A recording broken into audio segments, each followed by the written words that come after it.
I'll just say this. It's crazy that someone as plain as you is getting married before me.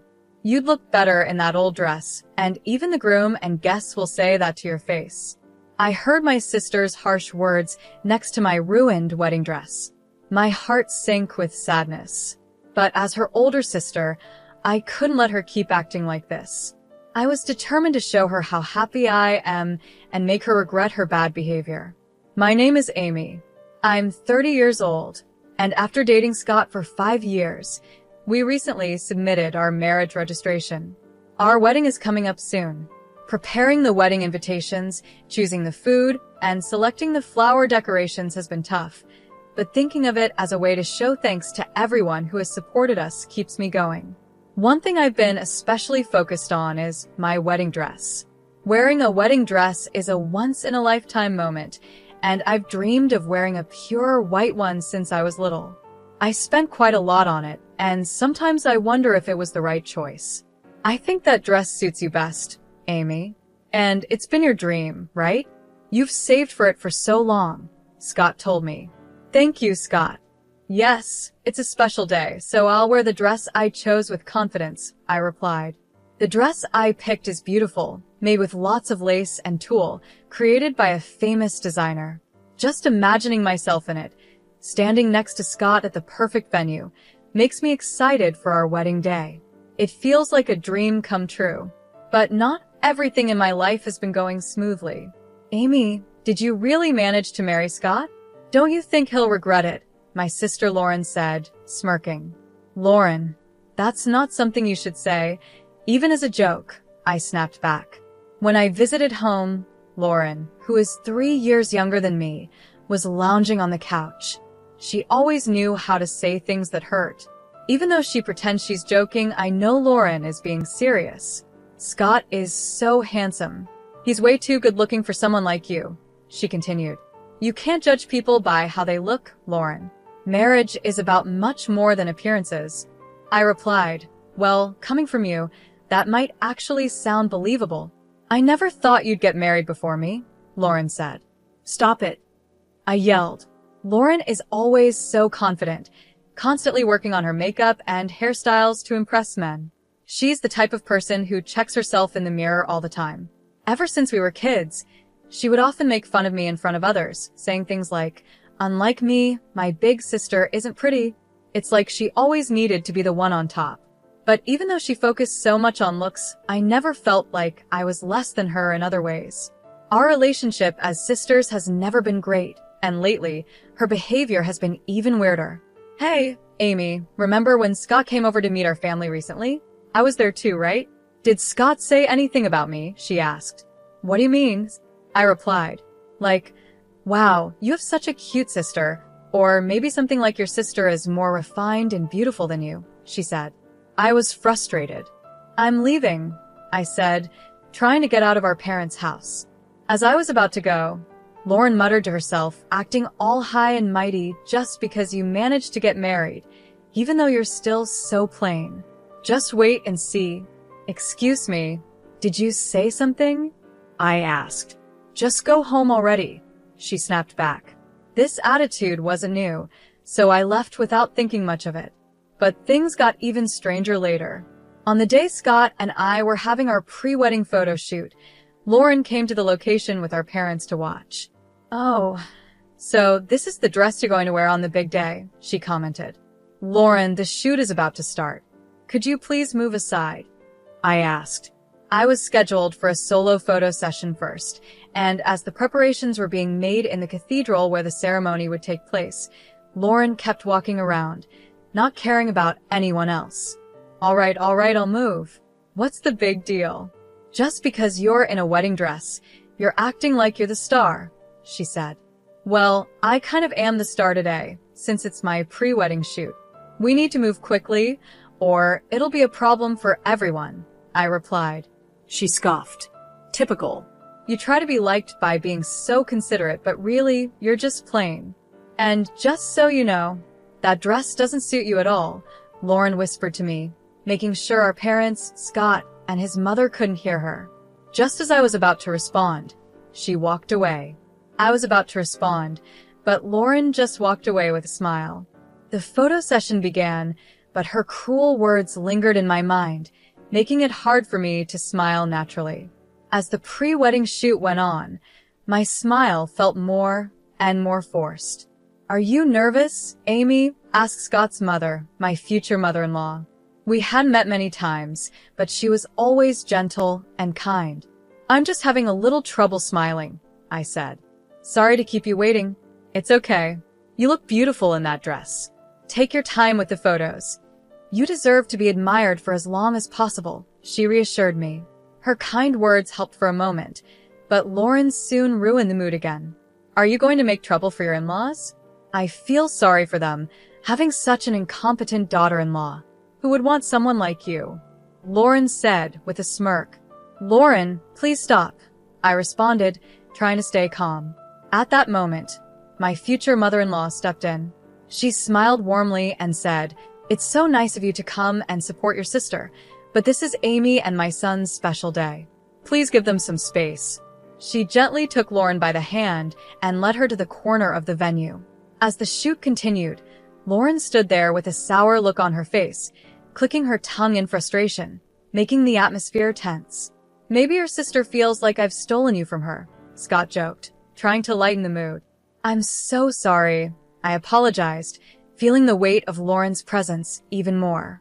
It made the day feel exhausting, but eventually the shoot was done, and I started feeling more prepared for the big day. There's no such thing as being too prepared for one of the most important days of your life. As my wedding day approached, I double-checked everything to make sure it was perfect. Scott and I traveled from our new home to the venue, and when we arrived, we went to separate dressing rooms to get ready. Soon, the moment I had been dreaming of for so long would finally come. I would wear the wedding dress I had always imagined and vow eternal love to Scott. A childhood dream was about to become real. I felt a mix of nervousness and pure joy as I approached the door to the bridal dressing room. Just as I was about to open the door, it swung open from the inside. To my surprise, it was Lauren who stepped out, closing her bag with a smug look on her face. "Lauren, what are you doing here?" I asked, confused. "Oops, I mistook it for the bathroom," she said, smirking. "Is this really the bride's dressing room? It's so shabby, but I guess it suits you." With those cruel words, Lauren quickly left. It was strange for her to be here so early, and I couldn't help but feel uneasy about her odd behavior. I walked into the bridal dressing room and was shocked by what I saw. The room, which had been elegantly decorated to create a calm and peaceful atmosphere, now showed a terrible scene. My wedding dress, the one I had dreamed of, was hanging there, completely slashed and ruined. "What is this?" I exclaimed. The dress, with its beautiful lace details, was supposed to be mine. I stood frozen in front of the destroyed dress, unable to believe what I was seeing. Just then, the makeup and wardrobe staff came into the room. They saw me standing still, staring at the mess, and couldn't hide their shock. I asked them if anyone had been in the room, and they told me that my sister, Lauren, had asked them to leave, saying she was setting up a surprise for me. Could Lauren have done this? Why would she ruin my dress like this? As much as I didn't want to believe it, everything pointed to her being the one who did it. Her strange behavior ever since I got engaged, and the way she had glared at me during the pre-wedding shoot, made me even more suspicious. With shaky hands, I pulled out my phone and called Lauren. She answered right away. "What do you want?" Lauren asked. Trying to hold back my tears, I asked her directly, "Lauren, can you tell me what you were doing in my dressing room earlier?" "Huh? Didn't I tell you I mistook it for the bathroom? Have you already forgotten, or are you really that dumb?" she replied. "That's a lie. You ruined my wedding dress, didn't you?" I confronted her, my emotions rising. Lauren laughed. "What? Something wrong with the dress? It's pretty awful that you'd suspect me. Maybe it's just karma for your bad attitude. You sound like you're enjoying this. That just proves you did it. Why did you destroy my dress?" I demanded, my voice filled with anger. "Oh, what a hassle," Lauren said, sounding bored. "Do you have any proof that I did it? And honestly, isn't it weird that someone as plain as you is getting married before me? You'd probably look better in that torn-up dress anyway." Even the groom and the guests would agree. With that, Lauren hung up the phone. I stood there, staring at the dress in front of me. It was beyond repair. The staff, who had left the room earlier at Lauren's request, kept apologizing over and over. But no matter how many times they said sorry, the dress couldn't be fixed. I kept telling them, it's okay, but inside, I wasn't sure if anything was okay at all. I thought I wouldn't be able to go through with the ceremony in the middle of all this stress and sadness. Then, there was a gentle knock on the door of the bridal dressing room. Amy, how's the preparation going? My mother-in-law asked as she stepped in. She was bringing some refreshments for the staff, but the moment she saw the ruined dress, her face turned serious. What happened to the dress? She asked, shocked. I started to explain. The truth is, my sister, my mother-in-law listened quietly and nodded. I see, she said. But it's a good thing we prepared a backup dress, just in case. Backup dress? What do you mean? I asked, confused. I have a suggestion, she said, her usual calm tone replaced by a more serious expression. She laid out a plan. If I supported her idea, she promised to help make everything perfect. Thanks to her strategy, I found the strength to move forward with the wedding I had almost considered canceling. Just watch, Lauren, I thought to myself. I'll show you how happy and radiant I can be. Seeing my renewed energy, the staff got even more excited and worked hard to make everything perfect. My emotions were different from how I had felt that morning. I was now ready to face the wedding head-on. The magnificent chapel was set outside, and as the solemn music began to play, the large doors in front of me opened. My father was waiting there, and the aisles stretched out before us, leading to the altar where Scott stood, waiting for me. As I walked down the aisle with my father, I heard guests gasp in surprise. My father had tears in his eyes, and Scott, who didn't know what had happened with the dress, looked surprised as well. With my veil still on, I stole a glance at Scott's face, then quickly looked at the family seats. There was Lauren, expecting me to show up in a torn or badly prepared dress. Her expression was priceless. Her mouth was wide open in shock, and she couldn't move. I walked past her, straight to Scott. After my father gave me away, I took Scott's hand. I noticed Lauren fidgeting with a handkerchief she was holding. We exchanged rings, shared our vows, kissed, and walked out to a shower of flower petals. As we passed Lauren during our exit, I saw her pulling on the handkerchief, which finally tore at her hands. This ceremony wasn't about troubling my sister. It was about sharing our joy. At that moment, I forgot all about Lauren and focused on the happiness of the day. After we finished taking group photos outside the chapel, we were directed to the reception venue. It was good that everything had gone smoothly in the end. I was really surprised you chose such a beautiful dress, my husband said as we shared a few words before heading back to our dressing rooms. The atmosphere was light and happy as guests started making their way to the reception. Suddenly, I heard Lauren shout loudly, "Wait! Why are you wearing such a nice dress?" Lauren pointed at me. "What's with that long veil, the tiara, and even your shiny chest? Why are you standing out so much? You're supposed to be less noticeable than me. You don't have the right to act so confident."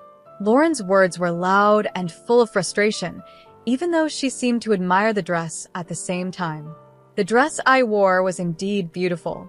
It had a long veil made of high-quality lace, a glamorous tiara decorated with Swarovski crystals, and the silk fabric shimmered under the light. The full hem of the dress gave it a royal look, and the chest was delicately adorned with crystals too. It doesn't matter if I'm beautiful or not. Every bride has the right to wear a dress she loves and enjoy her special day. You always look down on me, Lauren. But who do you think you are? I shot back, standing my ground. Lauren scoffed. Everyone knows that beautiful people are above the ugly ones. Ugly people have a lower status. Look at me. I take care of myself, and I'm clearly more beautiful, she said, turning to the guests with a smug smile. The guests, including our parents, were shocked into silence. Seeing their reaction, Lauren took it as agreement and continued. See? I'm definitely more beautiful, yet I don't even have a boyfriend, and my ugly sister gets married first? I can't accept this. Her anger flared, and she glared at me before suddenly lunging at me. It's pitiful that someone as ugly as you would wear this. Take it off right now and apologize to the dress, she shouted. Lauren, stop. This is an important wedding dress. It's borrowed from Scott's mom. It's the dress she wore at her own wedding, so don't touch it. I cried out, trying to stop her. Before Lauren could cause any more trouble, the venue staff and Scott quickly stepped in to hold her back. She struggled at first, but froze when she heard what I said. Wait, so it's a second-hand dress? She sneered. So you were wearing rags after all? Treating something second-hand like it's special, you really are poor. Plus, getting rags from your mother-in-law? You're already being bullied, aren't you? No dreams, no hopes. Serves you right, she said with a cruel smirk. Her words stung, but I stayed calm, knowing that nothing she said could ruin my day. I will not allow you to call this dress a rag, Scott's mother quietly intervened, stepping forward with a calm smile. This dress is a haute couture piece, custom-made. It originally cost $500,000. $500,000? Lauren exclaimed, shocked. The price of silk and Swarovski crystals has gone up since then, so it's likely worth even more now, Scott's mother continued. We've had experts take care of it, so it's in perfect condition. Hearing this, Lauren's face turned pale. The mention of the actual price seemed to shake her deeply. Why would you give such an expensive dress to my sister? Lauren stammered. Because Amy is kind and will make a wonderful bride, Scott's mother said gently. It brings me great joy to know that my treasured wedding dress is being worn by my dear daughter-in-law. That's not the point. Why was such an amazing dress prepared in the first place? Lauren pressed, clearly upset. She had probably assumed there was no backup dress when she ruined the original one. Scott's mother smiled slightly at Lauren and said, Lauren, I noticed how you glared at Amy during the pre-wedding shoot, even after I asked you to give her space. I saw you looking at that dress on your phone and had a feeling you might try something. I thought you were just an old lady, Lauren muttered under her breath. Yes, but our family is well off, and we're very sensitive to other people's intentions, Scott's mother replied smoothly. That comment seemed to hit Lauren hard. Wait, you're wealthy? So Scott is rich too? He's rich and handsome. Then why did he choose my sisters? Lauren shouted, growing more confused and frustrated. Why did I marry Amy's? Scott said, joining the conversation with a shy smile. I was planning to talk about it in my speech at the reception. He turned to Lauren, who was now red with frustration. When I first went out with Amy, she suggested we split the bill. I was surprised. It was the first time anyone had ever suggested that. She even wanted to split the cost of our apartment rent and the wedding expenses. What? Going Dutch? I don't get it. If Scott is rich, he should pay for everything. Amy, you should let a man take care of you. That's why you're a flawed woman, Lauren criticized. Scott shook his head. That's exactly it. Every woman I've dated saw me as just a wallet, but Amy didn't. She's truly independent, and I realized I didn't want to be with anyone else but her. He then continued, speaking about other reasons why he loved me, standing firm in his words. Lauren clicked her tongue in frustration, clearly unhappy with the answers she had received. I can't listen to this. It's boring, and I'm not interested in a reception where my plain sister is the star. Maybe I should just go home, Lauren said, venting her frustration. Then, as usual, she lost her motivation and relaxed her shoulders. This was typical of her. Either she'd cause a scene until she got what she wanted, or until she got bored. As her sister, I had always tolerated her behavior, but it was clear her personality hadn't improved as she grew older. I realized it was time to teach her a final lesson. Grabbing her arm to stop her as she yawned, I said, "This is a good time to tell you. You'll have to pay for the dress you ruined." Lauren grimaced, then laughed smugly. Me? Ruin the dress? There's no proof. Why don't you save your bedtime stories for when you're asleep? She shrugged off my hand and chuckled, clearly pleased with herself for ruining my chosen dress. But I stayed calm. It was time to show her what happens when someone tries to destroy another's happiness. Seeing how satisfied she looked, I smiled and said, "Unfortunately for you, Everything was recorded on the surveillance cameras. I had them installed in the bridal dressing room. I'm even thinking about filing a criminal complaint for property damage. I hate the idea of having a criminal in the family on my wedding day. Lauren's smile disappeared instantly, replaced by shock and panic. What? You have cameras? Since when do weddings have that? It's not an option at every wedding, I replied. I had them installed just for today, and they'll be removed tomorrow. How can you just install and remove things on your own? That's ridiculous, Lauren said, still in disbelief. This venue is the wedding venue I own, I explained. What? You're the owner? I thought you were just a plain office worker, she exclaimed, her shock growing. Plain or not, it's true I was an office worker until recently, I continued. But my passion for wedding dresses and weddings grew, and I decided to open my own wedding venue. It wasn't just my savings that made it possible. Scott's mother, who is also an investor, supported me, helping me create a wedding venue for brides. And this place? It's the one I manage. Lauren's face twisted with disbelief. No way. I've never heard anything like this from Mom or Dad. Ask them to keep it a secret from you. I figured you'd think it was ridiculous for someone with my ugly appearance to run a company, I said. As Lauren listened, her expression softened. I could see the struggle in her mind as she tried to process everything I had just revealed. I have a lot of wealthy relatives, I mentioned. Lauren's eyes lit up. Oh. Then you can introduce me to a rich man, right? Yay, she exclaimed, clearly missing the point. Lauren, do you really think we can continue as sisters after this? You tore up a dress that was special to me. I never want to see your face again, I said, my anger simmering. What? Why are you saying that? It was just a little prank. I already said I'm sorry, didn't I? Lauren's apology felt empty, and she acted like it didn't matter. Her careless attitude pushed me over the edge. A little prank? You think ruining something important to me is just a joke? I will never forgive you for this. It's good I have this beautiful dress from Scott's mom, but the one you destroyed was also precious to me. I'm definitely going to ask for compensation. Compensation? Are you serious? How much does a wedding dress even cost? I don't have any real savings. Lauren panicked. If you don't pay, I'll report it to the police. Did you really think you could bully your ugly, plain sister all your life and get away with it? That's no joke, Lauren. Grow up, I said firmly. My words hit her hard, and she collapsed into a chair, powerless. Our parents, who had been quietly watching, started crying. Their tears were different from the joyful ones they shed during the ceremony. Lauren's selfish actions had hurt them deeply, and I realized just how much sadness she had caused them. Amy is truly amazing. She's the kind of entrepreneur I'm proud to support. I'm lucky she wore my wedding dress and that I invested in her business, Scott's mother said warmly. Mom, that's my line. Please don't say it before I do, Scott joked with a smile. Watching Scott and his mom talk so casually, I felt a wave of relief.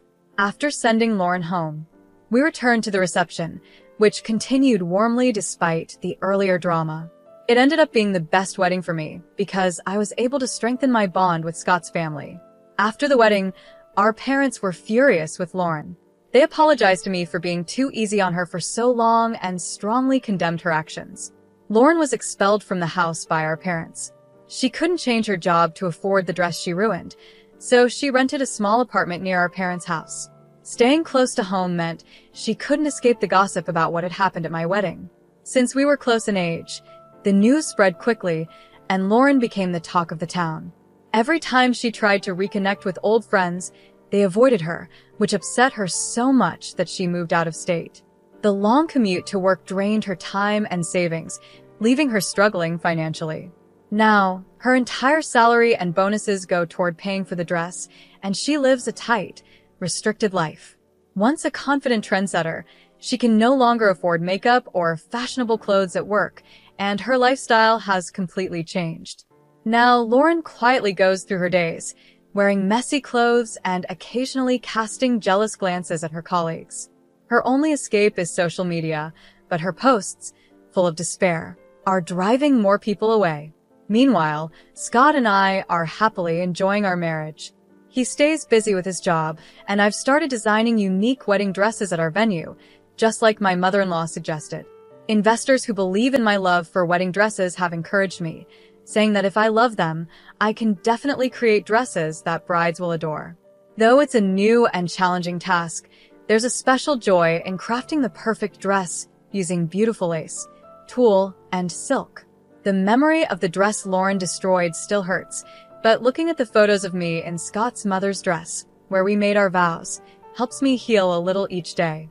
The best part is being there when a bride I've dressed celebrates the happiest day of her life.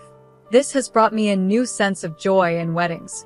I'm thankful every day for Scott's love and for my mother-in-law, who supported me when my dress was ruined and continues to support me in my work.